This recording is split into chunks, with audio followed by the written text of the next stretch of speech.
Hello, welcome back to the channel. Today we're gonna be making the, I guess, viral or popular, I'm gonna have to read this because it's so long, spinach and sun-dried tomato Boursin Orzo bake with chicken sausage. Super long title, but it is supposed to not take very long to actually make. So I'm interested to see if it does that. I will say it was kind of expensive. I was not expecting everything to cost so much, but I guess kind of everything costs a lot nowadays. So I feel like all of these like Boursin recipes have become like crazy popular, and we've tried the dip where you put like the tomatoes, the Boursin, and I hope I'm saying that right, cheese, and then you put like, it's tomatoes, Boursin. You can do the pasta one. We've tried that, it's pretty good. I think it's best as a dip, but we're gonna see what this turns out to be. Step one, Boursin cheese in the middle. So we're off to a decent start, I guess. Then we're gonna add a pound of this Orzo pasta. I thought it was rice, but it is pasta, so it's in the pasta section. And if you are like gluten-free, I believe I heard someone say that you can find like chickpea Orzo. So I'm sure that there are some like gluten-free options if, you know, you're gluten-free, gluten intolerant, or celiac or anything like that. Next, you're gonna add 4 cloves of garlic, diced. And I feel like that adds to the time. I mean, I pre-made this stuff just to make it easy on myself while I'm filming, but I mean, it doesn't take that long, and I'm sure you could just use like, if you buy the minced garlic, that would even save you more time. Okay, next thing it calls for is 1/2 cup of sun-dried tomatoes. And it says to chop them up. So we're gonna do that. It didn't really say how fine. I got the julienne one, so it's already kind of chopped up. Ugh. They're kind of oily. That looks pretty good to me. Okay. So far, so good. And then this recipe didn't call for it. However, I saw in some other recipes that people added onions. So I just took a couple of my onion pucks out of the freezer, and I'm just gonna chop those up. I let them thaw out just a little bit. And I'm just gonna, you know, chop them up ever so slightly, because I don't want them just chunks of frozen onion in there.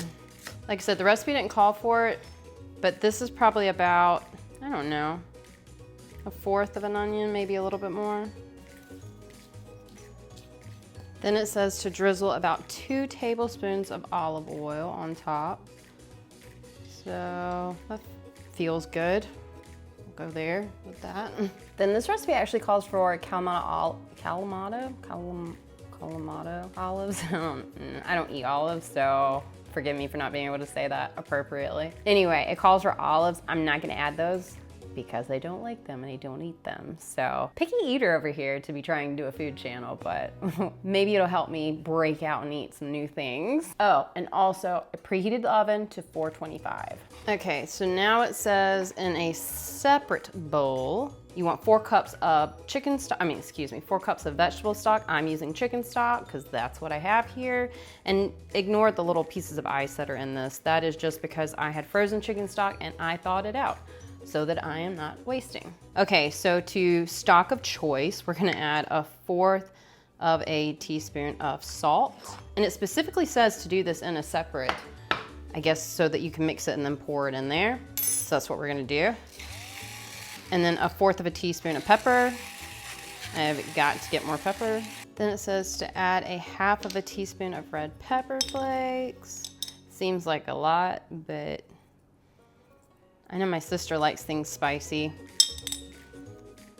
I am not as great with spice, but we'll go with it. And then 1/2 of a teaspoon of oregano.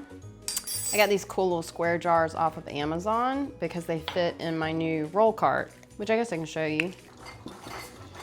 So they just fit so much nicer in here than the round ones did. These do pop up though, like they're like popping off. So I don't know if that's like something that happens regularly or if I did something wrong, but I'm gonna keep watching. If it keeps doing it, I'm definitely gonna reach out about it. But overall, I do like, see, it just popped up. I don't know, I'm gonna have to do a little research on that. So I'm not gonna recommend these until I know more about it, but it does fit in here very nicely. So yeah, we're gonna have to figure out what's going on with that. And then next, it actually calls for half of a teaspoon of dried thyme. I'm gonna use this Za'atar. I don't know exactly how you say it. Apparently it's used in a lot of like Mediterranean type foods, and this feels Mediterranean to me. So we're just gonna add some of that and see how it turns out. Hopefully delicious. And I know that I'm changing this recipe a little bit because I'm using chicken stock, and then I'm gonna also add some chicken sausage to it. However, the recipe is actually vegetarian recipe. So if you are vegetarian, then you could definitely do it. Sorry for my vegan friends. Actually, one of my best friends, her and her daughter are vegan. So this would not be something that they could do. However, if you're vegetarian, I think it looks pretty good.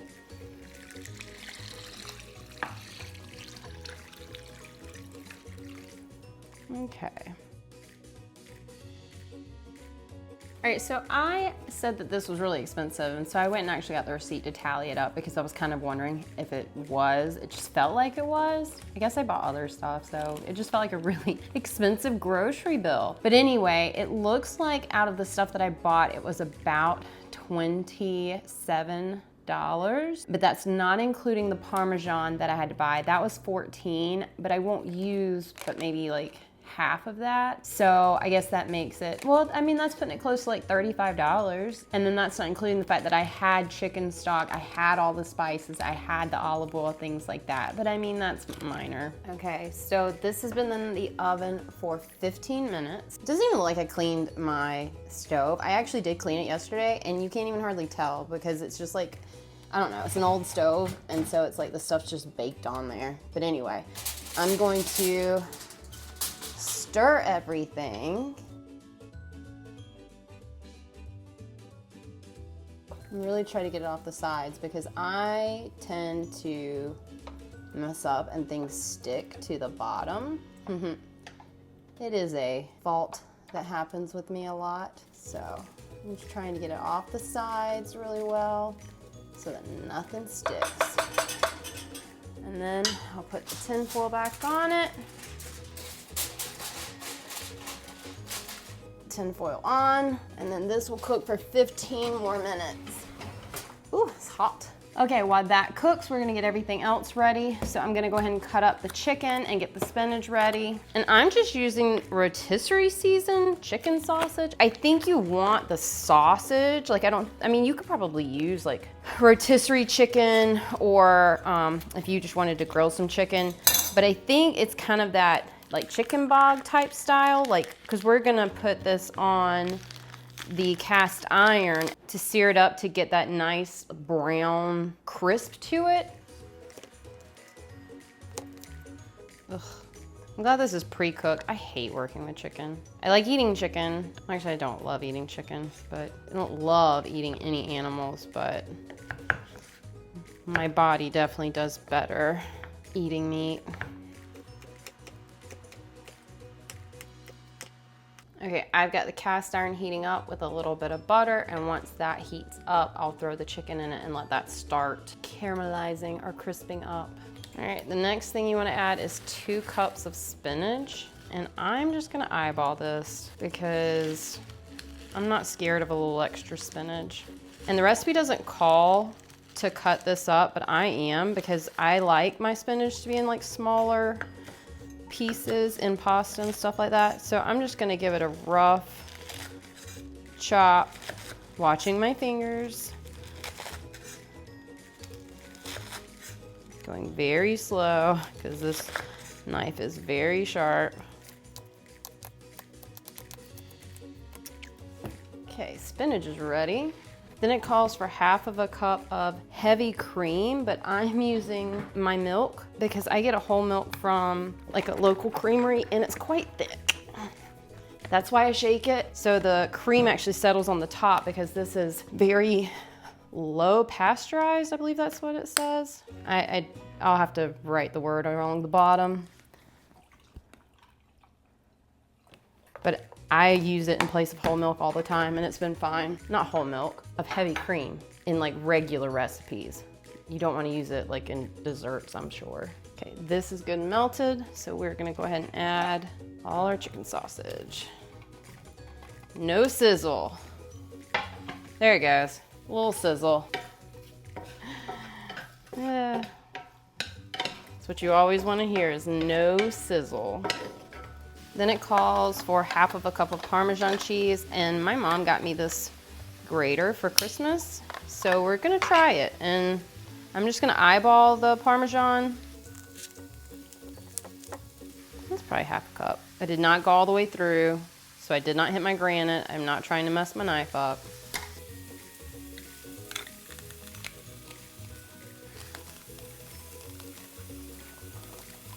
Okay, that's pretty easy. Yeah, that's pretty fast and easy. It's probably half a cup.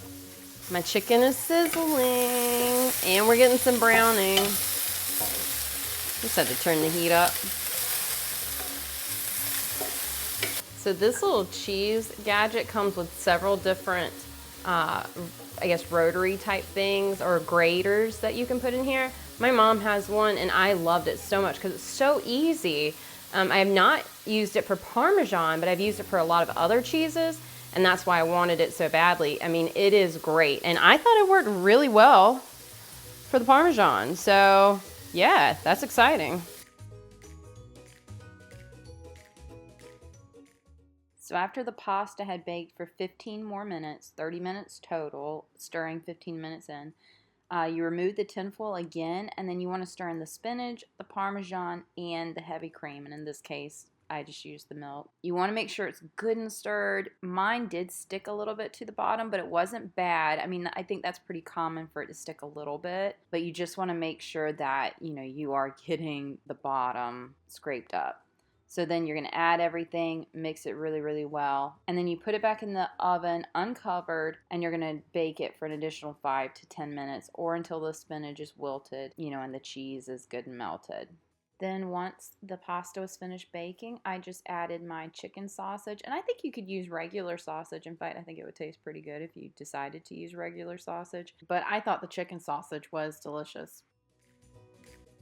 So I had to stop talking because my chicken sausage was like smoking so badly, and I thought the fire alarm was gonna go off, which completely terrifies my dog. So I had to open the kitchen door, had to turn the fan on, and it was just loud in here. But I cannot believe how smoky that chicken sausage got. Anyway, so I'm going to clean my Spinach really quickly, and then I'll pull the bake out, like, it looks like in about 4 minutes. And then it will be time to eat. And my sister's going to do a taste test. And I will video me cleaning my Spinach. This is just how I do my cast iron. So first you're just gonna wash your pan. As you can see, mine was still hot. I try to do it immediately if I can. You can use a little bit of soap if you need to, but you're gonna wanna make sure that it's, you know, don't take the seasoning off, and you wanna dry it really well. Then you wanna turn your stove on hot. And I have this cast iron seasoning oil that I get off of Amazon. It works really, really great, but you can use avocado oil if you have that already. But you don't wanna use olive oil because it has a low smoke point. You wanna make sure that you are using an oil that's good for, you know, that has a high smoke point. So after you put that first coat on, you're going to want to let it come to, like, start smoking. And that's actually like the chemical bonding happening where it's attaching to your cast iron. And then you're going to wipe it again, turn your stove off, and then just let it sit and cool down. Once it's cool, I wipe mine one last time. But I watched the Smithy YouTube video that showed how to clean the cast iron, and that's just what I do. Also, while I cleaned my cast iron, I did put the bake back in the oven for about 5 minutes. This looks delicious and it smells so good. Like, it really, really smells amazing. So I'm hoping that it tastes good. And I'm actually getting over a cold. That's why I sound so raspy and hoarse. I have not talked this much in forever. So I'm hoping that this is gonna be really soothing. It's my sore throat, so. I would say on a scale of 1 to 10 that it was, I don't know, maybe like A 7. Like, it wasn't the easiest thing I've ever made, but it also wasn't like super challenging. And I would say like, it's not like super fast either. I mean, it takes you about 40 minutes. I think it's just the whole one pot thing. And then while it was baking, I was able to clean. So like, I don't have any dirty dishes or anything. Well, other than my cast iron and like cleaning up a couple other things like that are just kind of sitting around. So, I mean, it's nice. It's great like that. But I mean, I'm not gonna say that it's the easiest thing I've ever cooked, because it's not. But it looks delicious. So I'm hoping it's one of the better things I cooked. It did not stick terribly to the bottom. When I first pulled it out, it was definitely sticking a little bit, and I was like, oh my gosh, I did exactly what it told me to do. Like, why does my stuff always stick to the bottom? But it didn't. It like just, it came right up, so it wasn't that bad. All right, so when my sister comes down, we will taste test. Oh, it is hot. Do we not have a garnish?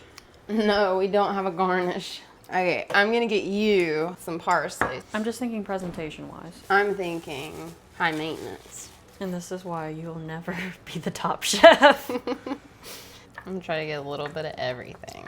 They're really good. Is it pretty good? Mm-hmm. Yeah, but like They're just really hot. A little bit more frame. seasoning. I did exactly, well, that's not true. I didn't do exactly what it said, because I didn't do thyme. I did Za'atar. Za'atar? Huge difference. Is it? Smelled similar. I think it's good. Okay, I think it's really good. You're absolutely right. It definitely needs more salt. Mm-hmm. I don't think it needs more of the other stuff though. Why don't you put a pinch? Yeah, in? for sure. Oh yeah, so much better. Overall, this recipe is definitely recommended. It was fairly easy, and honestly, it was quite delicious. So definitely we'll be doing this again.